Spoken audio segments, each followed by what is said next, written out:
আসসালামু আলাইকুম। আজকে আমি লাউ দিয়ে মাছের ডাল রান্না করব। তার জন্য লাউটা কেটে নিচ্ছি। ৬০ টাকা দিয়ে একটা লাউ আনছিলাম, তার মধ্যে বড় বড় বিচি হয়েছে। এক আদান রান্না করছি মাছ দিয়ে, জাতীয় মাছ পাঙ্গাস দিয়ে। এক ফালটা রান্না করছিলাম, আর এক ফালটা রাখছিলাম। সিদ্ধ হয় না লাউ ভালোভাবে, এইরকম ইংরেজদের মতো সাদা লাউ, কিন্তু সিদ্ধ হয় না ভালোভাবে। তার জন্য বললাম যে এই লাউটা কী করব, এভাবে কেটে নিলাম। আর এই দেখেন কত বড় বড় বিচিগুলো ছাড়িয়ে আমি কুচি কুচি করে এগুলো কেটে নিব। আর এগুলোকে কেটে ভালোভাবে ধুয়ে তারপরে মাছের ডাল দিয়ে রান্না করব। মাছের ডাল দিয়ে লাউ রান্না করলে অনেক মজা লাগে। আর এই মাছের ডাল কিন্তু ঠান্ডা জাতীয় খাবার, আর লাউও ঠান্ডা। তার জন্য রোজার মধ্যে ধরেন যে লাউ দিয়ে ডাল রান্না করলে পেট ঠান্ডা থাকবে, রোজা রাখতে সুবিধা হবে। আমি এভাবে চিকন চিকন করে ছোট করে কেটে নিচ্ছি, দেখলেই বুঝতে পারবেন। আপনাদেরকে দেখিয়ে দিচ্ছি। আর এগুলো কিন্তু কাটার পরে ভালোভাবে আমি ধুয়ে নিব। তো একটু পরে গেল সমস্যা নেই, মেঝেতে পড়ছে, আমি এগুলো খুঁটে নিলাম, সমস্যা নেই। আর এটা ধোয়া হয়নি, ধুবো। এই যে দেখেন ছোট ছোট করে কেটে নিচ্ছি। আর আমার কোনো ক্যামেরাম্যান নেই, তার জন্য নিজেই ক্যামেরাম্যান। এই যে দেখেন এরকম করে কেটে নিয়েছি। আর এতে করে একটু ভালোই সিদ্ধ হবে। মাছ দিয়ে রান্না করছিলাম, ভালোভাবে সিদ্ধ হয়েছিল না। তার জন্যে এই 30 টাকা তো আর ফেলে দেওয়া যাবে না। তাই বুদ্ধি বের করলাম যে লাউ দিয়ে এটাতে দিয়ে রান্না করব, মাছের ডাল দিয়ে রান্না করব। এটাতে খেয়ে রোজা রাখলে ভালো হবে। আর এখানে আমি মরিচ আর পেঁয়াজ কুচি করে কেটে নিয়েছি, মরিচ 2 ফালটা করে কেটে নিয়েছি। এটা কাঁচা মরিচ ছিল। আর যে লাউটা ধুয়ে নিয়েছি, এগুলো একসাথে দিয়ে দেব।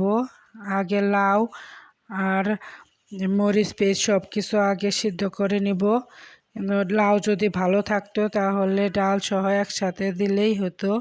পরিমাণ মতো আমি এখানে লবণ নিয়ে নিচ্ছি, তারপরে হলুদ দিয়ে দিচ্ছি, আর সামান্য একটু সজের গুঁড়া দিব, কারণ লাউয়ের একটা আলাদা ফ্লেভার থাকে। তার জন্য সস দিলাম, কিন্তু সস না দিলেও চলে, আমি দিয়ে দিলাম। আর এখানে পানি দিয়ে দিচ্ছি, একটু বেশি করে পানি দিয়ে ভালোভাবে জাল করব, কারণ এটা সিদ্ধ হয় না। তার জন্য আমি আগে এটাকে বেশি করে পানি দিয়ে সিদ্ধ করে নিব, পরবর্তীতে ডাল দিব। কারণ ডাল দিলে বেশি জাল করলে ডাল দিয়ে ভালো লাগবে না। তাই তো আমি মশলাপাতি দিয়ে আগে লাউটাকে ভালোভাবে সিদ্ধ করে নিচ্ছি। সব দিয়ে দিলাম, এই যে চুলায় বসিয়ে দিয়েছি। দেখেন মোটামুটি সিদ্ধ হয়ে গেছে। আমি এর মধ্যে মাছের ডালটা আলাদা করে পানি দিয়ে গুলিয়ে নিব।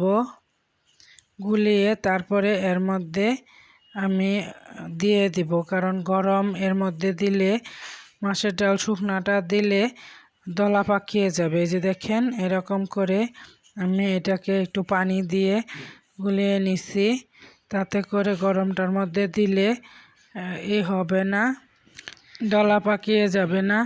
তার জন্য আমি এইভাবে গুলিয়ে দিয়ে দিলাম। এইভাবে অনবরত নাড়তে হবে, না হলে মাছের ডাল কিন্তু নিচে লেগে যায়, পাতিলে তলানিতে লেগে যায়। আমি এইভাবে নাড়তেছি। এই যে দেখেন হয়ে গেছে।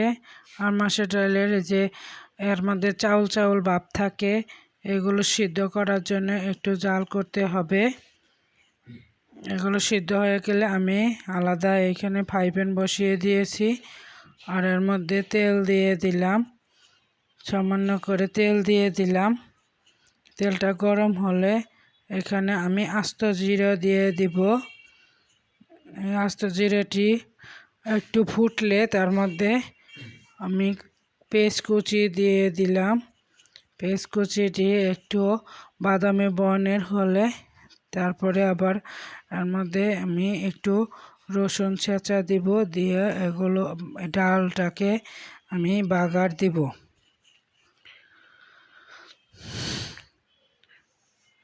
ডাল দিয়ে ভাত খেয়ে রোজা রাখলে শরীরটা ঠান্ডা থাকবে, রোজা রাখতে ভালো লাগবে, তার জন্য ডাল রান্না করলাম।